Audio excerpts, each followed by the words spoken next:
life is not all sunshine and rainbows. It can be a mean and nasty place, and it can beat you to your knees and keep you there permanently if you let it. You, me, nor anybody is going to hit as hard as life. But it's not about how hard you hit, it's about how hard you can get hit and keep moving forwards. It's about how much you can take and keep moving forwards. That's how winning is done. Now, if you know what you're worth, then you go out and get what you're worth. But you've got to be willing to take the hits, and you can't be pointing fingers, blaming him, her, or anybody. Cowards do that, and that ain't you. Oh, I love that quote. I love that quote, and when I was in a training group for a long time, we used to get everybody to learn that quote because the philosophy behind it really set us up for what I want to talk about today, and that is resilience and having that relentless mindset for your habits that you want to put in place that's going to help you achieve your goals. We even got to the point where when we had new people join the gym, before they fully got integrated into the gym, they had to stand on a pedestal and quote word for word, just to install with them really the philosophy of that and the mindset that we wanted them to take in order for them to take responsibility for them to achieve their goals.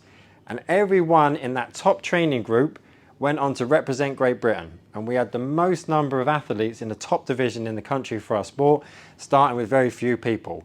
And it's because we had a culture of that taking responsibility, that mindset of keep moving forwards to be able to achieve your goals.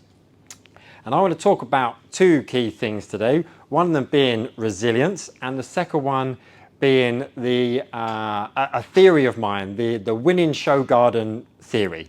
But the first thing is the taking hits and keep moving forwards. And I want to take you on a bit of a journey about when I stopped doing canoeing and I went into the world of ultra running. And a friend of mine had completed a 100-mile race, and I really wanted to complete a 100-mile race. So I built up to it. I did a 70-kilometer one, I did a 100-kilometer race, and then I stepped up for my first attempt at a 100-mile race, and it was down in Cornwall.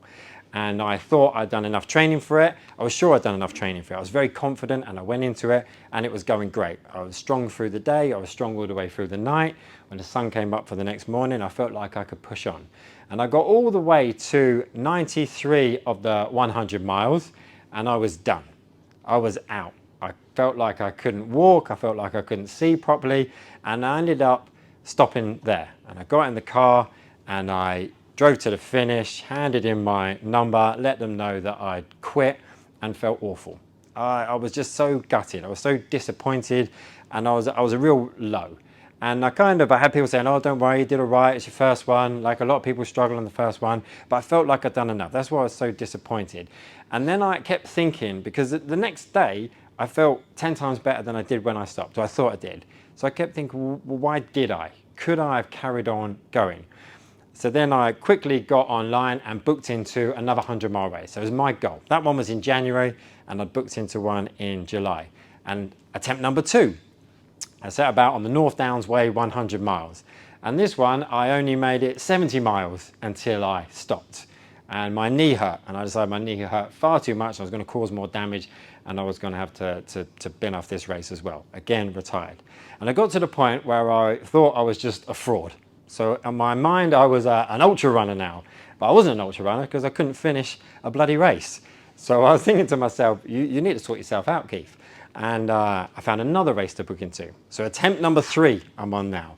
And now I really need to start digging into this resilience side of things. I need to decide whether or not I am going to do it.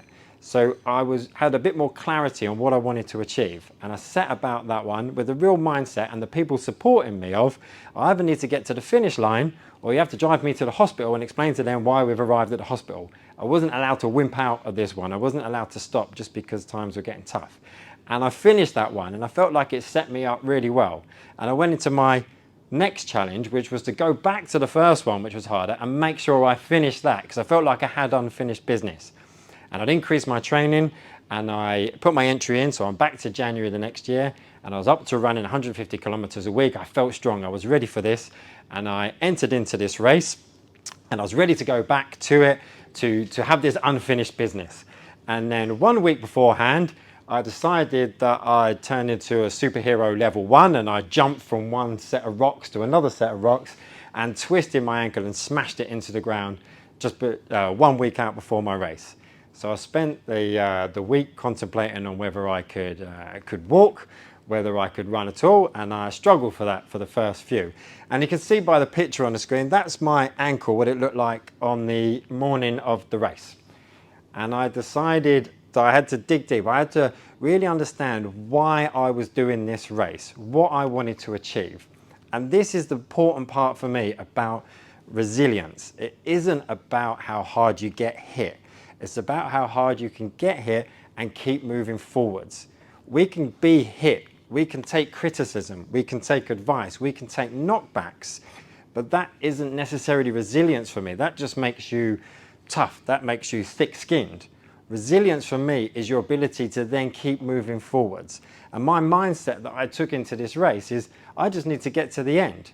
It's still a 100-mile race that I had to complete, and one that I couldn't complete before with 2 good ankles. And it highlighted to me just what mess I was in by the fact that I had a photo taken from it at the start, and I couldn't put my left heel down because it would just hurt too much. So I managed to run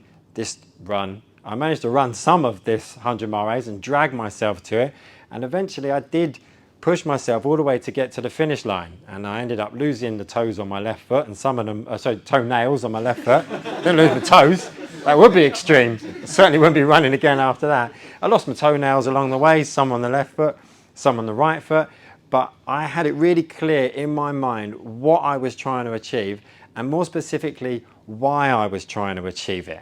And that for me helps you with regards to your resilience. If you've got goals for this year or in your life that you want to achieve, it's the clarity of what that finish line looks like and really why you're doing it. I had my reasons why I had to finish that race, and as a result I could really dig deep, and I managed to push on, get to the finish line, and 31 hours and 42 minutes later, my reward for that, apart from sore legs, was this buckle to say, well done, you've achieved it. But this takes me on to my next point, and that is what I call the winning show garden theory. So we've talked about what you want to achieve, and it's important to understand why you want to achieve it, because that allows you to really focus on a finish line. If you have a date of an objective you want to achieve, those things are important. Drawing a line in the sand and being strict with yourself about when you're going to do these things. Now you need to start working out how you're going to do these things. And that is all to do with setting up your relentless habits. And the way I've described it in advance, and you'll probably know what steps you need to take. You've got your goal at the end, and you might have clarity on what your first step should be. And if you haven't, then speak to someone who has already achieved that goal, or someone else who knows how they can help you to achieve that goal, and get advice from them about what do those first steps look like. And I describe it as someone trying to get the perfect lawn.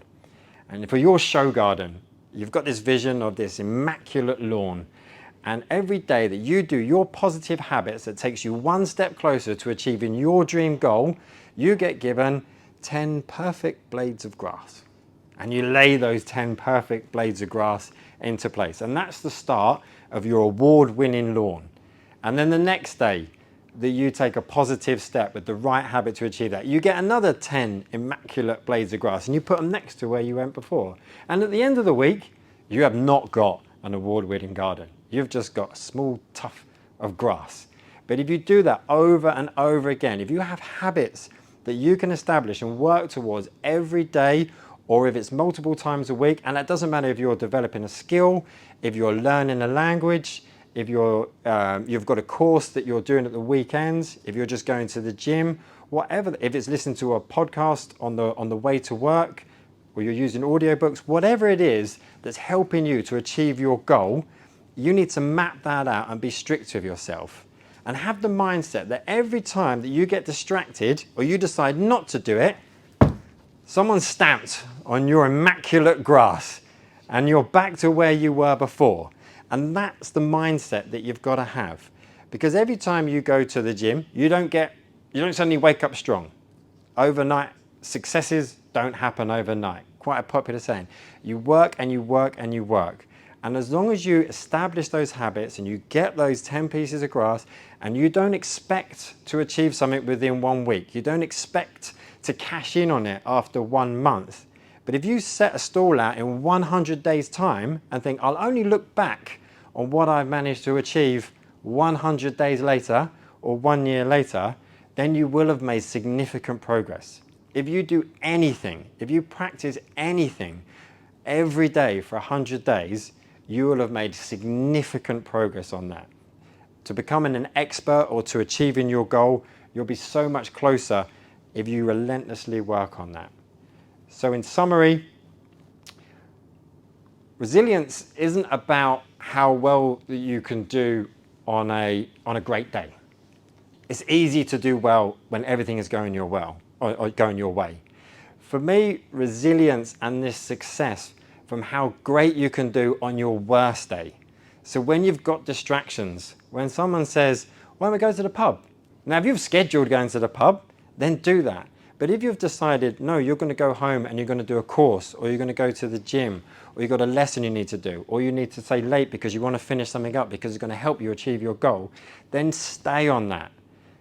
Be selfish to yourself. Allow you the best opportunity you can to achieve the goal that you want to get to, and get those next 10 blades of grass that helps you to get you to your award-winning garden. Thanks very much, guys.